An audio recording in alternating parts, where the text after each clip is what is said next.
Exacto. And it has to do with just how soulful you all really are. And soul ain't nothing but the sharing of a soothing sweetness against the backdrop of a grim catastrophe. Yeah. In the middle of all of that grief, suffering, hurt, and pain, we just lost a giant named Frankie Beverly, didn't we? We lost a giant. What did he teach us about joy and pain? Joy and pain. Comes from Hebrew scripture. Yeah. Through the grief, on the way to joy. That's what we have in this room. And we have it because we got the leadership of somebody who has a deep love and a joy in black people in particular that spills over too. That's who this dear sister is. And you're absolutely right. I go in so many different contexts and they come at you. Sister Yvette, I got this critique, I got that critique. I said, well, let me listen to it, but whatever it is, whatever disagreement, my love is deeper. Because her love for the people is deeper. And all of us love through our own lens and on our own terms. And we come from a great black people whose anthem is lift every voice, not echo. She's not an echo, she got her voice. And let us also acknowledge we in the Jazz City. This is New Orleans. 113 years ago, there was a giant named Mahalia Jackson who was born in New Orleans. The Charity and Janet Jackson. She became one of the greatest artists, not just of the country, of the century. And 10 years earlier, there was another genius beyond genius named Louis Armstrong, who was born in New Orleans. Jane Alley, to Mary Ann, and William Armstrong. And when he hit that high C that King Oliver wrote in the song West End Blues, it had never been played on a European instrument called a trumpet. He played that when Mary Ann died.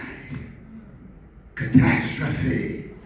So much soul, so much delicacy, so much gut bucket sophistication. That's who black people are.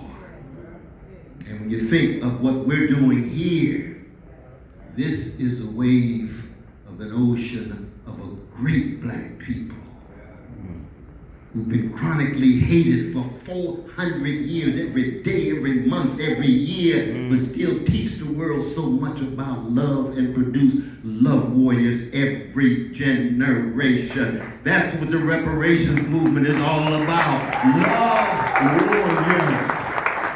My dear sister, she's a love warrior.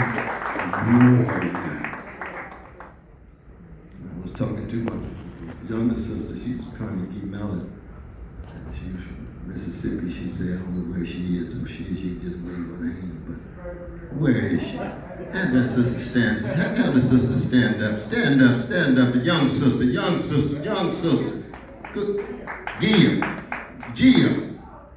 And I was telling her, I said, you from Mississippi, that's ground zero of the black freedom struggle. And there's no jazz without the blues. There's no jazz without Delta. There's no Chicago without Mississippi. Chicago ain't nothing but Mississippi North. That's right. But it has everything to do with the wave in the ocean. Because one of our problems is that when we think about politics, we start with politics and you already got it twisted. You got to begin with spirituality and morality to get your soul intact and get your back straight so you're not spineless, so you won't sell out, so you won't become well-adjusted to injustice and well-adapted to indifference. And the greatness of black people has always been, even when our backs are against the wall on plantations or hanging from trees, confined to ghettos and then hoods, here come all of this genius and talent and creativity, and it's first and foremost in our music. And if we downplay our music, we'll never be able to stay in this struggle. Our dear sister, she's a long distance runner, and one of the reasons has to do with she's rooted in the music.